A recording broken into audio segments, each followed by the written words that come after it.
हैदराबाद में 1948 में 1948 में पुलिस एक्शन जो हुआ था, थोड़ा सा आप उसका पस मंजर। दानिश, अभी आपने अपनी गुफ्तगू में रजाकार और कासिम रजवी का भी जिक्र, आज के दौर में देखें हैदराबाद में तो एक बड़ा एक इशू चल रहा है मारवाड़ियों का। हैदराबादी मुसलमान खुसूसन बाहर गल्फ को गए, पैसा कमाए, रिवाइव करे अपने आप को। जो 48 के बाद जो अलमिया जो हुआ था हमारे साथ, कैसा हम लोग मैशी तौर पे हम लोग रिवाइव हुए। आदाब नाजरीन, हैदराबाद पूरी दुनिया में मशहूर है और इसकी एक अपनी जबरदस्त तारीख रही है। हैदराबाद की तारीख को जानने के लिए कई सारी किताबें लिखी गई है, जैसे एजी नूरानी की द डिस्ट्रक्शन ऑफ हैदराबाद, और इसी तरह से द लास्ट निजाम, और फिर आप उससे पहले की अगर आप तारीख देखें तो द वाइट मुगल। तो हैदराबाद की तारीख और इतनी जबरदस्त, इतनी खूबसूरत उसकी तहजीब, उसका कल्चर जानने के लिए कई सारी किताबें हैं। आपको बता दूं कि इस वक्त एक बिल्कुल नई किताब मंजरेआम पर आई है, उसका नाम है the Hyderabadis from 1948 to present day. आज बड़ी खुशी की बात है कि हमारे साथ इस बुक के ऑथर मुसन्निफ हमारे साथ मौजूद है। मेरी मुराद है दानिश मजीद साहब। दानिश मजीद का मुख्तसर सा तारुफ मैं आपके बता दूं कि इन्होंने मुख्तलिफ मीडिया आउटलेट्स में फ्रीलांसिंग भी किया है और पिछले कई साल पहले भी सियासत.com के लिए कई सारी डॉक्यूमेंट्रीज भी बना चुके हैं और मीडिया में एक जबरदस्त उनका पहचान है। तो दानिश मजीद साहब आज के हमारे प्रोग्राम में खैर मकदम है। शुक्रिया मुझे मद्दू करने के लिए। सबसे पहले तो ये बताएं कि एक किताब को लिखने का आपके माइंड में किस तरह आइडिया आया? ये आइडिया मुझे पहली बार ये सियासत.com के ऑफिस में ही आया। तब मुदीर आला सियासत.com के थे मीर अयूब अली खान साहब जी। तो उन्होंने मुझे दरखास्त की थी कि मैं बहुत सारे NRIs का इंटरव्यू करूं। उनमें से एक उनके दोस्त थे अरशद पीरजादा जी। वो रियाद में बहुत सालों से क़याम पजीर रह चुके थे, जैसे बहुत सारे हमारे हैदराबादी शहरी वहां पे गए काम करने के लिए।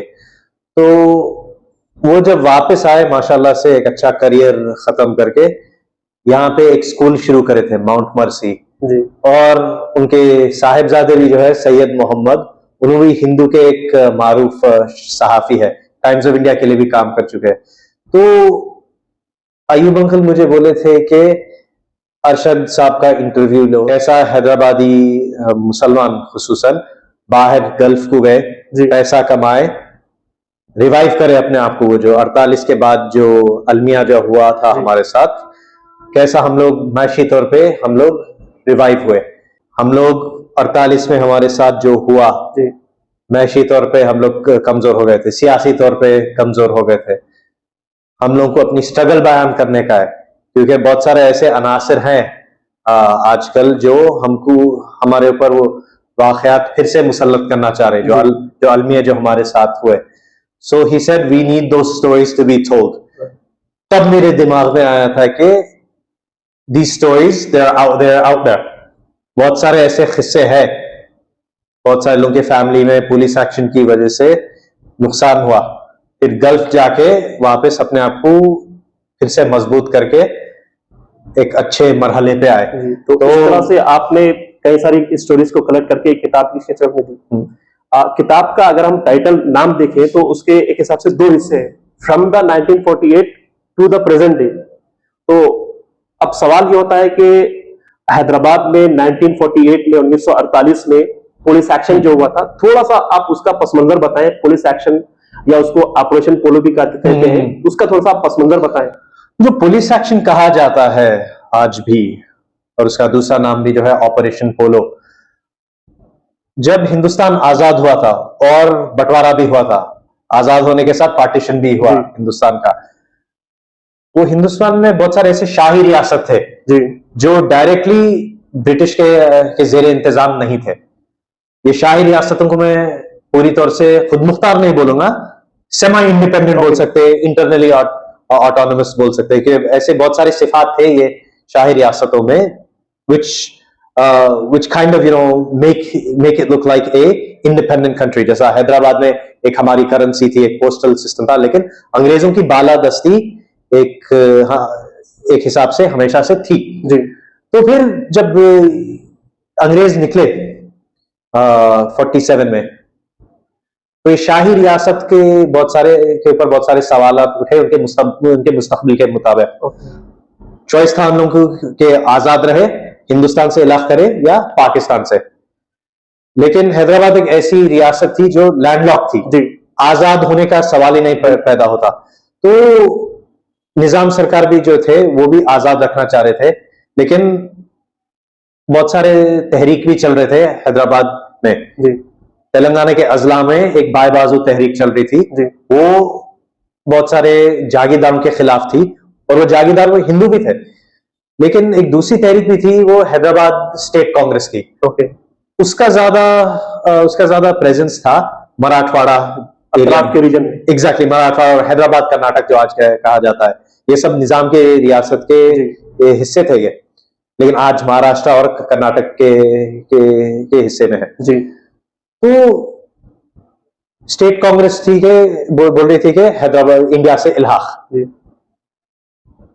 बाय बाजू तहरीक थी, शुरू में कांग्रेस के साथ कुछ हमांगी थी, फिर जब इल्हाक हो गया पुलिस एक्शन के जरिए, बाय बाजू अनासर हिंदुस्तानी फौज से लड़ना भी शुरू करे थे। जी बट रजाकार भी तहरीक थी जो हैदराबाद को आजाद रखना चाह रही थी। वो लोग भी कोई दूध के धुले हुए नहीं थे। लेकिन जब 48 में हिंदुस्तानी फौज यहाँ पे आई, कत्ल गारत भी बहुत हुआ था हैदराबाद में। तो वो कत्ल गारत में जो बहुत सारे मैसेकर्स हुए, और उससे पहले भी जो हिंदुओं के साथ हुआ रजाकार तहरीक की वजह से, ये बहुत कशीदगियां हुए थे, और ये भी बहुत बड़े पस मंजर है पुलिस एक्शन के। तो आई होप वो मुख्तसर सा एक्सप्लेनेशन था, लेकिन तो आपकी किताब का जो पहला जो चैप्टर है तो वो आबिद अली खान साहब, यस, और वो तकरीबन उसी जमाने, उससे पहले का जमाना था, जैसे आपने कहा कि जहाँ पे बैक वक्त निजाम की हुकूमत थी पूरे दक्कन में, हैदराबाद पर, और इसके अलावा भी कई सारी तहरीकें चल रही थी। तो निजाम उस पीरियड में आबिद अली खान साहब का मतलब किस तरह किरदार रहा और उनकी क्या खिदमत रही? तो आबिद अली खान साहब जो थे वो असल में एक जागीरदार फैमिली से थे, बहुत बड़ी जागीरदार फैमिली से। लेकिन just like all these other well of kids in Hyderabad state, और वो भी खुसूसन उस्मानिया यूनिवर्सिटी में, बहुत सारे ऐसे यंग एडल्ट्स थे जो स्टूडेंट्स थे, तालिबे इल्म थे, अच्छी फैमिली से, जागीरदार फैमिलियों से, या प्रोफेशनल ब्यूरोक्रेटिक फैमिली से, जो इस्टेब्लिशमेंट से वाबस्ता थे इनके फैमिलीज। लेकिन उनके बच्चे जो थे लेफ्टिज्म की तरफ, जैसे बगावत कहा जाता है, बागी कहा जाता है, एग्जैक्टली, वो मार्क्सिस्ट आइडियल्स की सरायत हो गई थी हैदराबाद में, हिंदुस्तान में भी पूरे हो गई थी। तो ये बहुत सारे बच्चे जो थे, दे वर गोइंग टुवर्ड्स लेफ्टिज्म। उनमें से आबिद अली खान साहब थे, फिर उन्होंने जिगर साहब, महबूब हुसैन जिगर साहब जो थे, उनके भी क्लासमेट भी थे। तो ये दोनों, मखदूम मोहिउद्दीन, ओमकार प्रसाद, आलम खुद मीरी, कॉमरेड्स एसोसिएशन के मेंबर थे। फिर 48 का वाकया जो मैं आपको बोला, आपको मालूम हुआ, ये लोग फिर इन लोगों को मालूम था कि एक नई हुकूमत आने वाली हिंदुस्तान में, ये दक्यानूसी, ये जो जागीरदारी निजाम है, वो अब माजी की चीज होने वाली है। और उस वक्त एक और तहरीक, राइटर्स की तहरीक भी चल रही थी, अंजुमन तरक्की पसंद मुसन्निफीन, प्रोग्रेसिव राइटर्स मूवमेंट। हाँ, और आबिद अली खान, ये जो प्रोग्रेसिव राइटर्स की कॉन्फ्रेंस भी हुई थी, I think sometime in the 40s इन हैदराबाद। बहुत से कृष्ण चंद्र जैसे लोग आए थे, मुल्क राज आनंद, सिट्टे हसन भी आए थे यहाँ पे। तो वो कन्वीनर थे आबिद अली खान साहब। तो फिर he pushed for the accession to India, और फिर जो बाद में 48 के बाद में उन्होंने एक सियासत एक पुल, ही बेसिकली टर्न्ड सियासत into a bridge between Hyderabad Muslims and the new Indian government, क्योंकि एक यास का वक्त था वो 48 के बाद।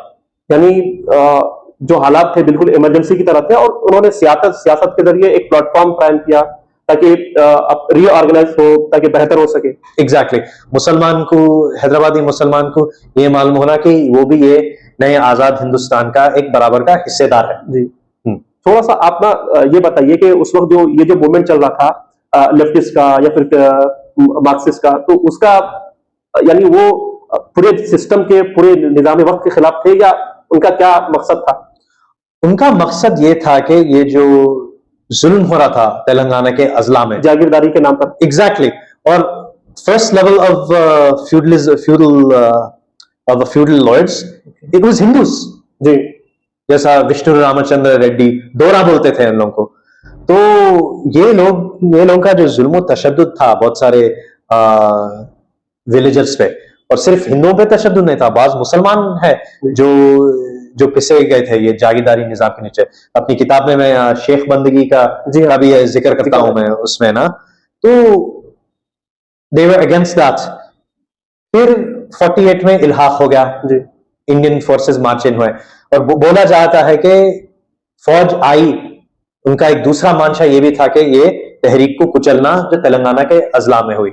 और बहुत सारे हैदराबाद सिटी के वेल ऑफ मार्क्सिस्ट के फैमिली के वेल ऑफ मार्क्सिस्ट जो थे, उनमें से एक राज बहादुर गौड़ साहब भी थे, सिटी से भी आके अजला में उन लोग शिरकत करे ये स्ट्रगल में।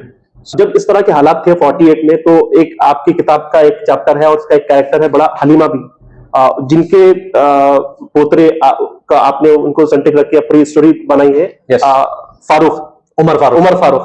तो वो जो उन्होंने जिस तरह से उस वक्त के हालात जो देखे थे, वो जो कैरेक्टर आपका है, तो आपने मतलब किस तरह से पूरा हालात को उन्होंने देखा उस वक्त के? उनकी स्टोरी जो है, हलीमा भी वो भी एक जागीरदार खानदान के थे, बामिनी लातुर में। तो उस टाइम पे उनमें एक बच्ची थे जी, जब पुलिस एक्शन हुआ था, ये जो आज मराठवाड़ा कहला जाता है। एक दिन उन्होंने अपने घर में थे अपनी फैमिली के साथ, और जिस तरीके से उन्होंने बयान करे मेरे को अभी तक याद है। अब उन्होंने इस दुनिया में नहीं है, अल्लाह उनको मग़फ़िरत फरमाए। शी सेड कि ऐसे ही एक दिन हमारे घर में अंग्रेजा घुस गए थे। तो जब मैं बोला हाँ अंग्रेज तो 47 में, इसको बड़े दिलचस्प अंदाज में आपने लिखा है। एग्जैक्टली। तो वो भी जब मैं जरा हक्का बक्का हो गया, अंग्रेज तो चले गए थे, गोरे तो she certainly can't mean the white गोरे अंग्रेज। बट फिर मैं रियलाइज करा जब मैं उनसे थोड़ा और पूछा, और उनके पोते उमर फारूक खादी, ग्रैंड नेफ्यू भी बाजू थे, उन्होंने भी क्लैरिफाई करे थे, नहीं दानिश भाई उनका मतलब है इंडियन आर्मी आई। क्योंकि ग्रांटेड, जैसा मैं बोला, हैदराबाद एक आजाद मुल्क नहीं था, लेकिन ऐसे बहुत से ज्यादा सिफात थे जो आजाद मुल्कों के पास थे, सॉवरेन कंट्रीज के पास है। तो for her the outsider was the अंग्रेज, जैसा बोलते ना अंग्रेज भारत छोड़ो। तो फॉर अ लॉट ऑफ हैदराबादीज, हिंदुस्तानी फौज जो थी, जो इल्हाक पसंद लोग थे, जो बाहर से आए, उन लोग और बाहर से आए और मिलिट्री एक्शन के जरिए हैदराबाद को मर्ज करना चाहते। For these Hyderabadis who didn't have much connection with the world outside of Hyderabad, those outsiders are अंग्रेज। तो वो बहुत दिलचस्प दिखी मेरे को वो बात। तो उमर फारूक कादरी की जो आपने जो स्टोरी जिसमें जो लिखी है, और उनका भी बड़ा जबरदस्त फैसिनेटिंग स्टोरी है, जहां उनके मतलब खानदान के बड़े आबो अजदाद का इस तरह के हालात में उनका गुजरना हुआ। फिर आप देखिए कि मतलब अब मौजूदा हैदराबाद में उमर फारूक कादरी, उनका बड़ा कैरियर रहा, मतलब एक जागीरदार से लेके एक जमात इस्लामी से ताल्लुक रहा। तो उस वक्त जमात इस्लामी का क्या किरदार रहा? जमात इस्लामी का किरदार जो था, एज इट इज बढ़ गई थी वो ऑर्गेनाइजेशन, क्योंकि उनकी वो तंजीम के बानी मौदूदी साहब जो है, मौदूदी, एग्जैक्टली, उन्होंने पाकिस्तान हिजरत कर गए थे। तो रिवाइवल भी हुआ ऑल इंडिया लेवल पे, लेकिन 50, 60, 70s में वो भी एक यास का दौर था। जैसा मैं बोला, तेलंगाना के जो आज तेलंगाना कहा जाता, मोस्टली उन लोगों का काम जो था वेलफेयर का था। और ये 70s 80 तक भी वेलफेयर का था उन लोगों का काम, रिहेबिलिटेट करना वो लोग जो जरा बहुत तालीमी माशी तौर पे पसमानदा थे। और उमर फारूक कादरी की अच्छी बात ये, उन्होंने खुला बयान करे थे, ये मेरे खानदान की हालत अच्छी नहीं थी। एंड जो उन्होंने बोले थे कि जो जमात इस्लामी का जो किरदार था, उनको रिहेबिलिटेट करने में, एजुकेशन में उन लोगों को हेल्प करना। जब उमर फारूक कादरी यहाँ पे आए अपनी पढ़ाई करने के लिए सिटी में, जमात इस्लामी वजीफे दिए थे to help out with accommodation.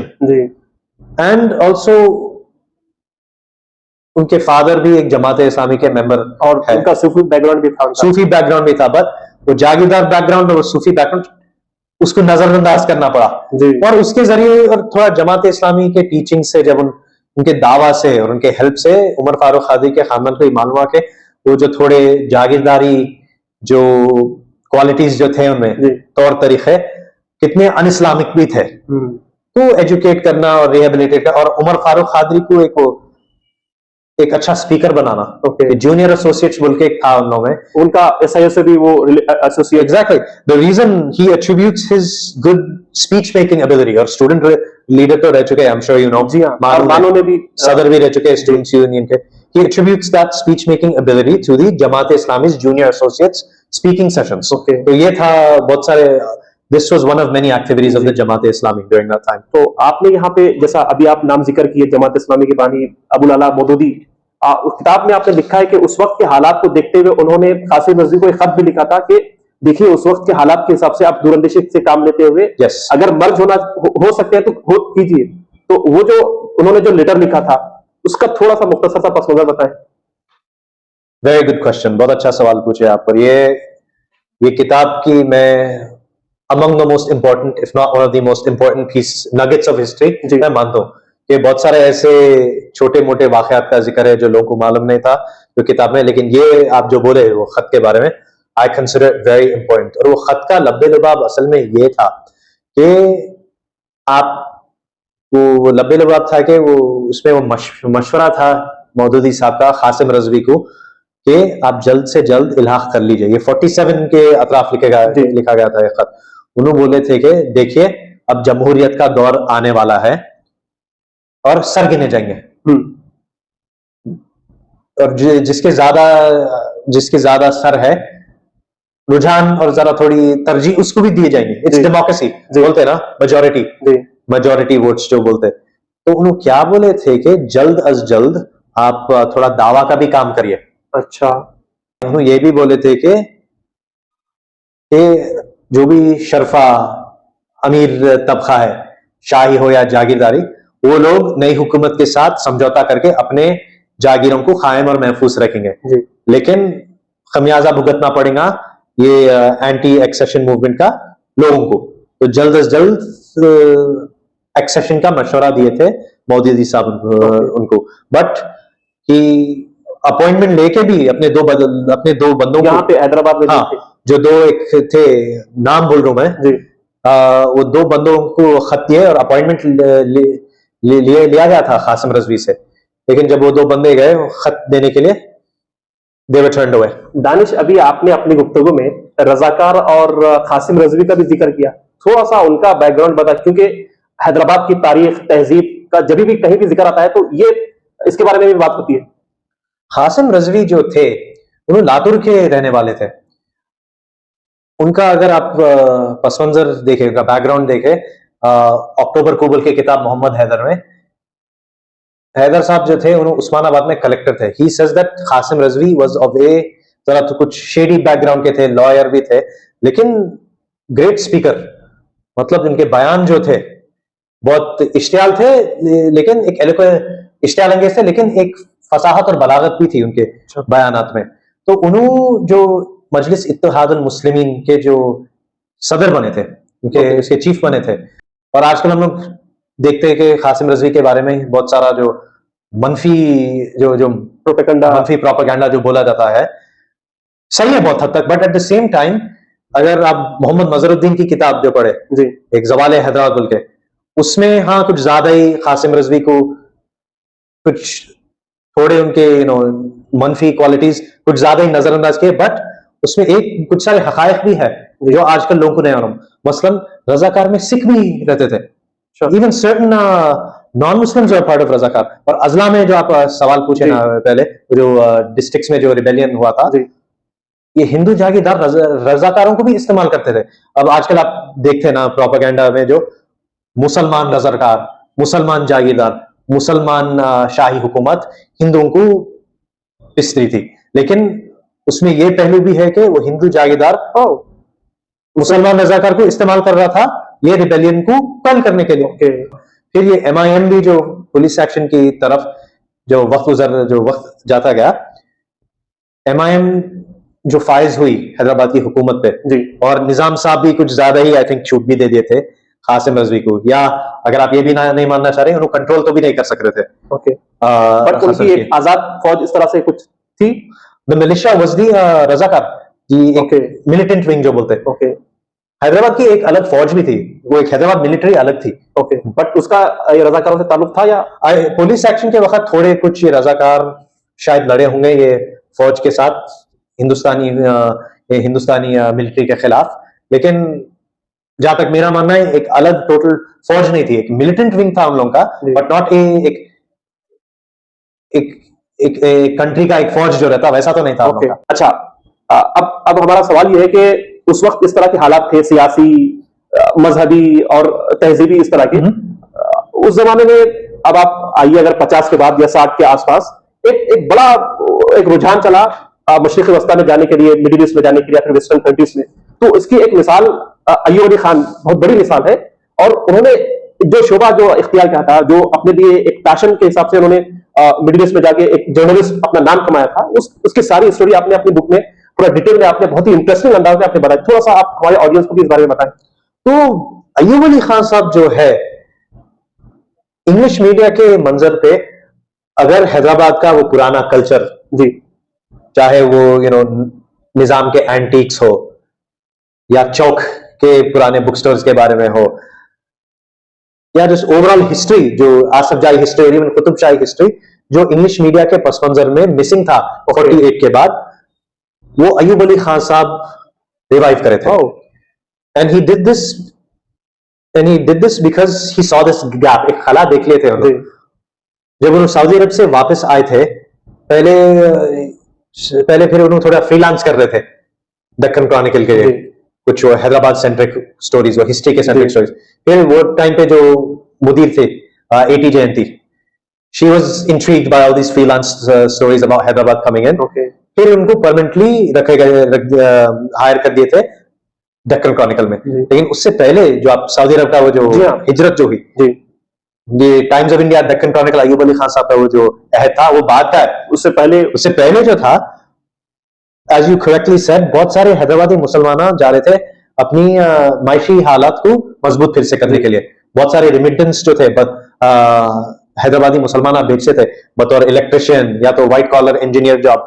वहां पे जो हैदराबादी मुसलमान जो था, बहुत मेहनत था। अब आपको मालूम ना, हमें जरा थोड़ी एक फ्यूडल आउटलुक है काम के लिहाज से, यहाँ पे आके हवा में खाने में, आई डोंट नो। लेकिन जब भी वो जो मेहनत जो गल्फ के लोग करे थे बतौर इलेक्ट्रिशियन, इंजीनियर, और फिर अपने घरों को यहाँ पे मजबूत करे। बट अय्यूब अली खान साहब जो है ना, he went as a journalist. आज भी जर्नलिस्ट तो स्पेशली आज भी एक स्टेबल प्रोफेशन नहीं माना जाता, मतलब उससे माली फायदा ज्यादा नहीं पहुंचता किसी को। बट वो जमाने में उन्होंने इंजीनियरिंग डिग्री नहीं या इलेक्ट्रिशियन का सर्टिफिकेट लेके नहीं गए थे, जैसा बहुत लोग जा रहे थे सेकंड से लेके। उन्होंने थोड़ा यहाँ पे ANI में काम करे, वहां पे जाके सऊदी गजट में मेहनत करके हाथ पैर मार के he became a reporter Saudi gazette, और बहुत सारे बड़े बड़े वर्ल्ड लीडर से मिले। उसमें जिक्र है पाकिस्तान के उस वक्त के वजीर सदर जियाउल हक से भी, और जो पाकिस्तान का जो न्यूक्लियर डील है उस पर भी आपने जिक्र किया है। जी, वो जो वाकया जो है, जियाउल हक साहब आई थिंक उनको एक दूसरे पाकिस्तानी सहाफी को ही मुंतखब करे थे वो सीक्रेट बात बताने के लिए। इतनी भी सीक्रेट नहीं थी, क्योंकि जब उन्होंने बोले, जब वो सवाल पूछे थे दोनों, वो मजहर हुसैन सिद्दीकी और अय्यूब अली खान, वो बोले थे, sir how far are you from finishing the nuclear bomb. फिर जियाउल हक अपने हाथों से इशारा करे, I am just 1 or 2 screws away. फिर ये बात जरा चौंक गए मजहर साहब और अय्यूब साहब। उन्होंने टेप रिकॉर्डर बंद कर रहे थे जिससे ये इंटरव्यू रिकॉर्ड करते थे। फिर उन्होंने बोले थे, sir are you sure you want to say this on the record, we can delete it. फिर उन्होंने बोले, no keep it on the record था, वापस रिकॉर्डिंग से शुरू करो। तो that's one thing he counts as his highlights, his most important interview during his time as a journalist, और वो भी सऊदी अरब में। तो उसके बाद से हैदराबाद के लोग वहां पे जाने की एक पूरा रुझान बना।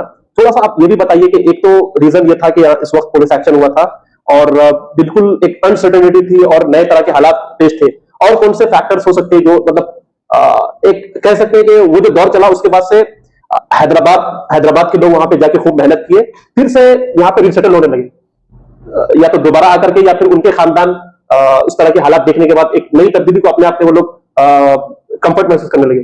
हाँ, तो रिसेटलमेंट तो अब और ज्यादा हो रहा है, क्योंकि अब वो जो जॉब्स जो हमारे लिए पहले अवेलेबल थे मिड लेवल पे और इवन क्लरिकल लेवल पे, वो अब सऊदी लोकल्स को जा रहे हैं स्लोली। तो वो रिसेटलमेंट अभी हो रहा है। But if bye resettlement you mean वापस जरा एक एहया होना हमारा मैशी तौर पे। जी। तो गल्फ का पैसा बहुत काम आया हम लोगों को, ताकि हम लोग अपने प्रॉपर्टी खरीद सके, रियल एस्टेट हो के मंजर में हमारा थोड़ा कुछ कुछ कुव्वत रहना यहाँ पे। जी। और इसीलिए गल्फ के पैसों से बहुत सारे हम लोग अपने एजुकेशन इंस्टीट्यूशंस भी कायम कर सके। तो गल्फ मनी इज, ये बहुत the gulf and gulf money are big characters in this story of Hyderabad's Muslim renaissance. जब आप उस दौर पे अगर रोशनी डालें तो एक तरफ तो अनसर्टेनिटी थी, गैर मुतवक्के हालात थे, डिस्प्लेसमेंट था। अगर आप दूसरी तरफ देखें तो कल्चर भी उतने स्ट्रांग थे लोग उस जमाने में। हैदराबाद में तहजीबी अदबी सरगर्मियां अंजाम दी जाती थी। और आपने इस सिलसिले में इसकी मिसाल पेश करते हुए दो बड़े अहम नामों का जिक्र किया है। एक तो बाबा दकनियात डॉक्टर सैयद मोहिउद्दीन खादरी जोर, और एक आपने दूसरा नाम जिक्र किया है सर अब्दुल कादिर सरवरी। थोड़ा सा इसके बारे में बताएं। ये जो दो नाम आप लिए हैं ना, ये बहुत बड़े शख्सियात है उर्दू के लिहाज से हैदराबाद में, क्योंकि बाबा दक्कनियात जो है वो दक्कनी कल्चर, लैंग्वेज, हिस्ट्री को, उनका भी एक अच्छा रोल था, किरदार था वो लैंग्वेज, कल्चर, हिस्ट्री रिवाइव करने में। क्योंकि उर्दू जो थी वो जमाने में हैदराबाद में मोस्टली प्योर उर्दू बोली जाती थी गवर्नमेंट में और स्कूल और एजुकेशन सेक्टर में। लेकिन दक्कनी जो थी फॉर द मोस्ट पार्ट घर की जबान बन गई थी। एंड वो जो गवर्नमेंट में जो उर्दू बोली जाती थी वो प्योर उर्दू थी कि ये निजाम सरकार जो थे। और आपने अपनी बुक में ये भी जिक्र किया कि उस वक्त तकरीबन 48 के बाद तक भी वहां का मीडियम ऑफ उस्मानिया यूनिवर्सिटी का मीडियम ऑफ इंस्ट्रक्शन उर्दू था। उर्दू जरिए तालीम में हर सब्जेक्ट पढ़ाया जाता था। एग्जैक्टली। तो वो जो OU was also Urdu medium, बहुत बड़ा मरकज बन गया था। यस। तो 48 से पहले हो या बाद, जोर साहब वो दक्कनी उर्दू के कल्चर को बहुत उजागर करना चाह रहे थे, और इदारे अदबियात उर्दू ये काम में बहुत बड़ा हिस्सेदार है जी, बहुत बड़ा कंट्रीब्यूशन है इदारे अदबियात उर्दू का।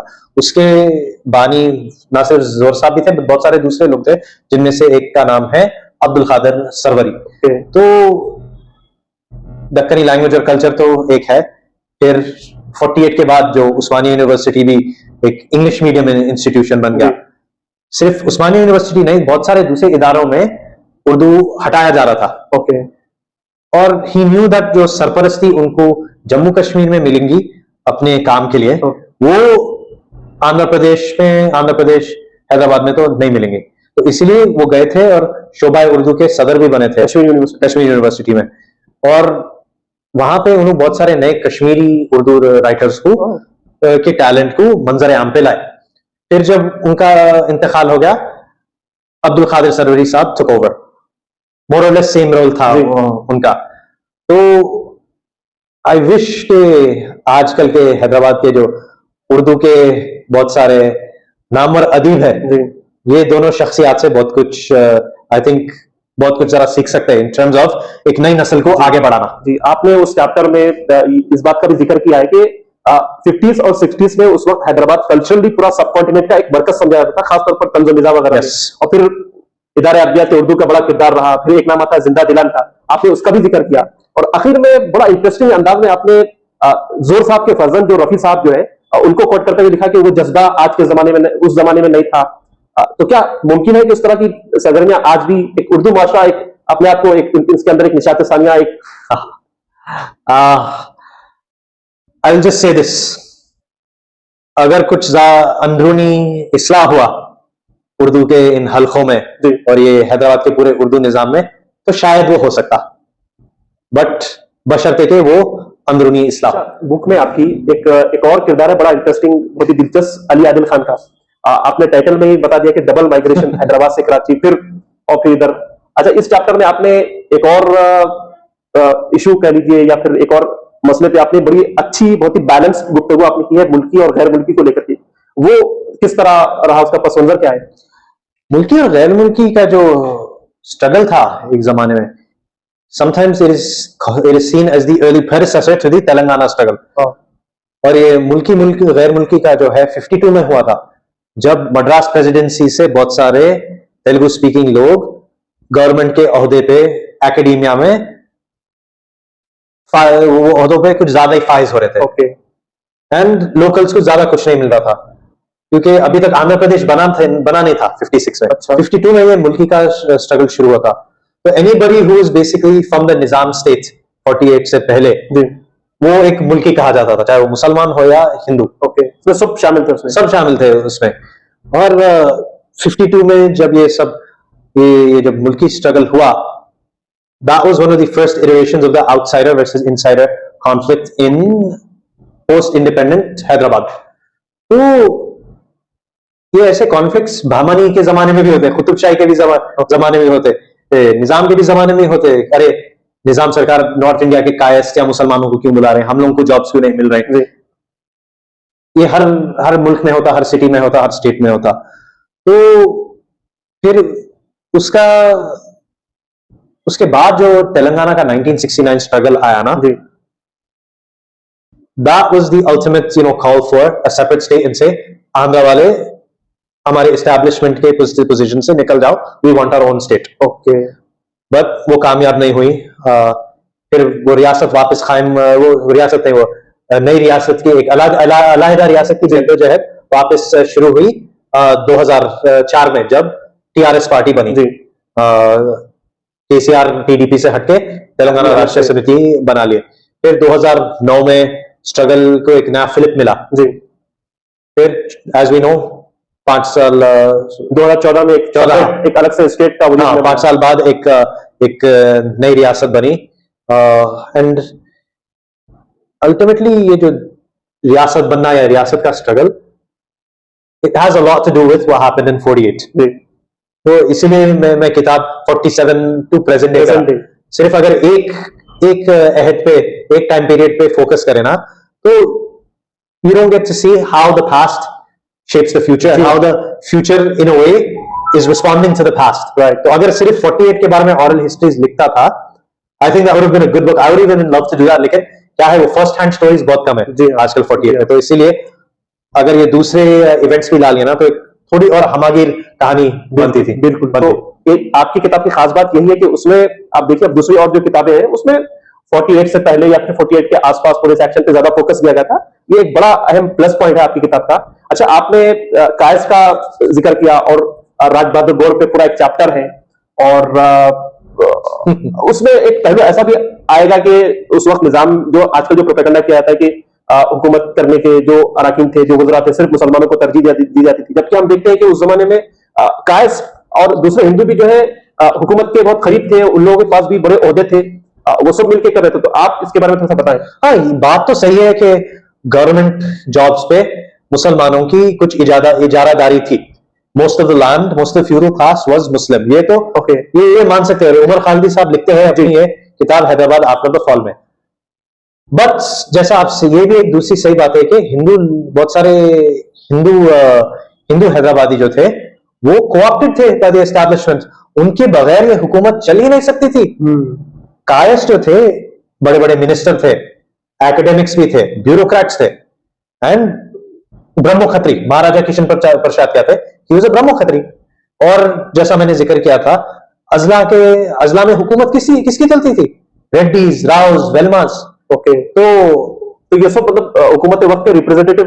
एब्सोल्युटली। अब जम्मू कश्मीर में भी देख लीजिए आप, जेएनके में हिंदू हुक्मरान, मुसलमान अक्सरियत की रियायत। हैदराबाद में उसका उल्टा। लेकिन जम्मू कश्मीर में भी जम्मू के मुसलमान जो थे, बहुत सारे गवर्नमेंट ऑफिसर्स थे, उन लोगों को भी कितने जागीरदार दिए जाते थे। बहुत सारे पंजाब के मुसलमान जो थे, जो आज वेस्ट पंजाब है, वो लोग बोलते थे, अरे हम लोग रियासत जा रहे हैं, मीनिंग जम्मू जा रहे हैं। तो हाँ, माइनॉरिटेरियन रूल इन अ वे आप बोल सकते हैं, ये शाही, ये जम्मू कश्मीर और हैदराबाद को। But at the same time to say, to only look at it with the ruled Hindu and rural Muslim perspective, ये जरा कुछ आई थिंक बहुत तंग नजरी की निशानी है। okay. अच्छा, किताब में आपने जब भी तहजीब की, कल्चर की बात आती है तो हम कहते हैं गंगा जमनी तहजीब, बट आपने बड़ा ही एक नया टर्म कहिए, नई इस्तेलाह कहिए, या फिर एक नया जुमला कहिए, आपने ईसा मूसा तहजीब का जिक्र किया किताब में। क्या है ईसा मूसा तहजीब? ईसा मूसा तहजीब जो है, ये बुरगुल्ला नरसिंह राव साहब बोल के एक लेफ्टिस्ट थे। उनके अंकल जो थे, his uncle was Burgula Ramakrishna Rao, the second and last chief minister of Hyderabad as a United States. और नरसिंह राव साहब और रामकृष्ण राव साहब उर्दू फारसी अच्छी बोलते थे।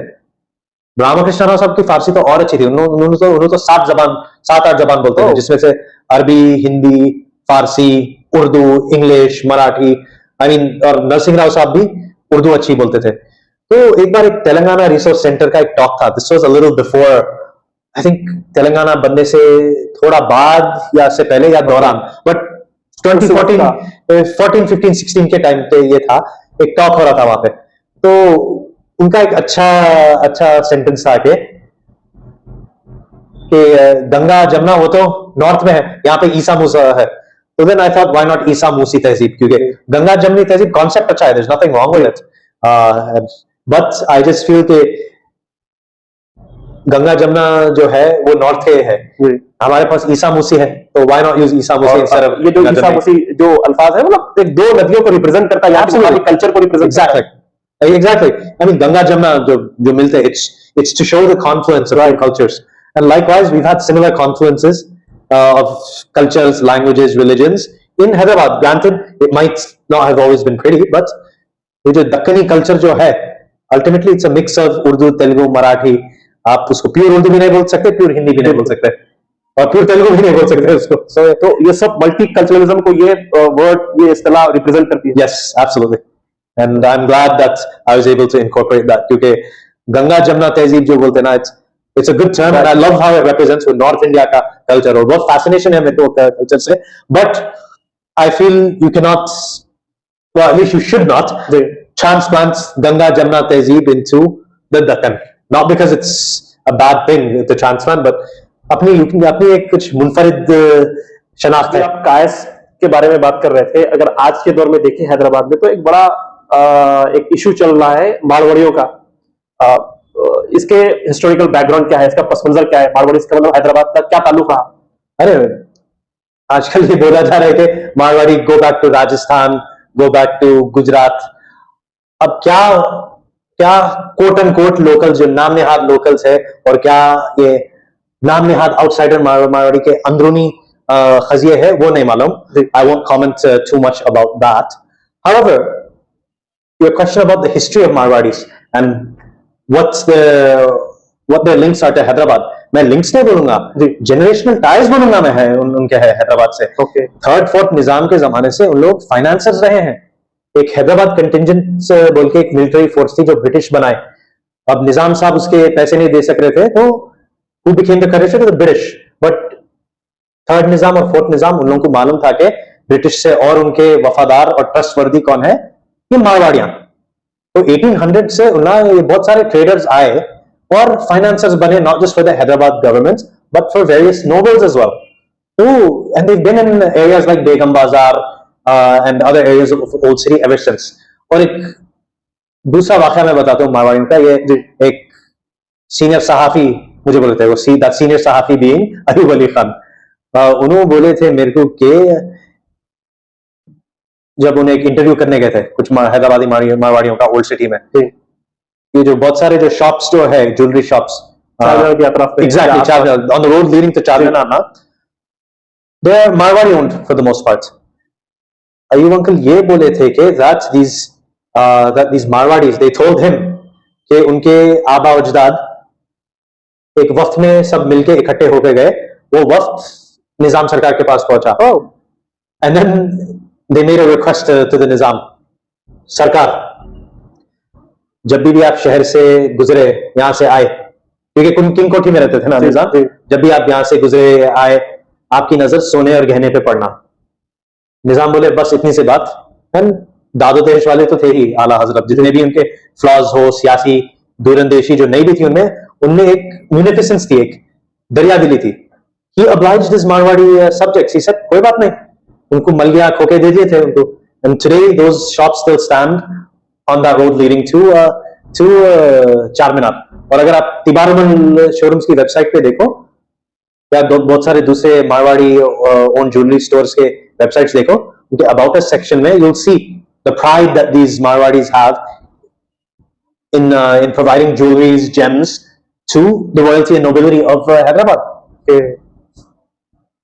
तो बहरहाल आपने इसमें बहुत ही हिस्टोरिकल पस मंजर बताया इसका। अब हमारा सवाल यह है कि आपने किताब में बड़ी रिसर्च के बाद, बहुत ही तगदों के बाद बहुत सी चीजें बताई है।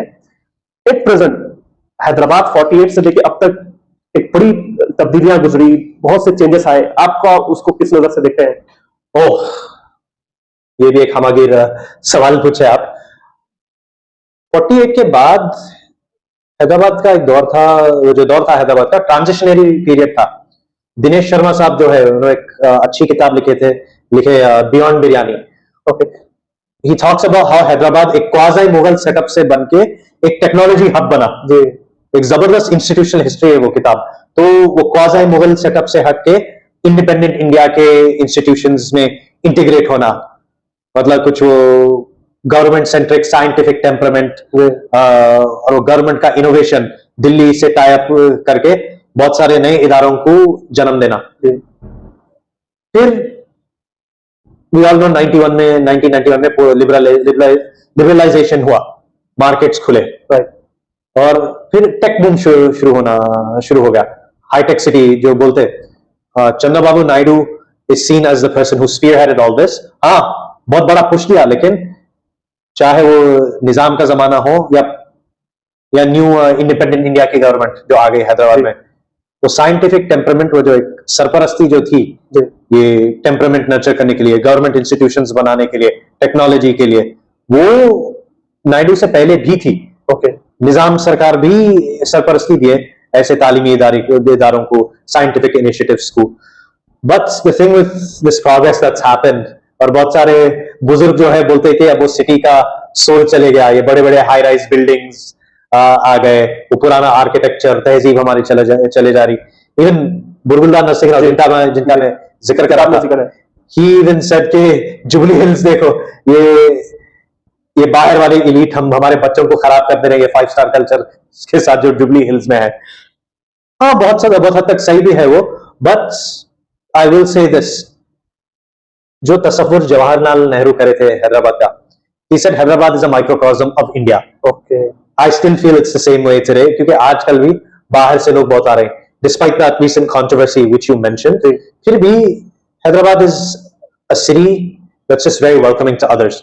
हाँ, वो insider outsider के tips रहते और होते रहेंगे, but not to the extent of cities like Mumbai या or various other metros जो है। अब कलकत्ता में देखो, some people say कि Marwadis are what has quote unquote destroyed the old Bengali culture थोड़ा।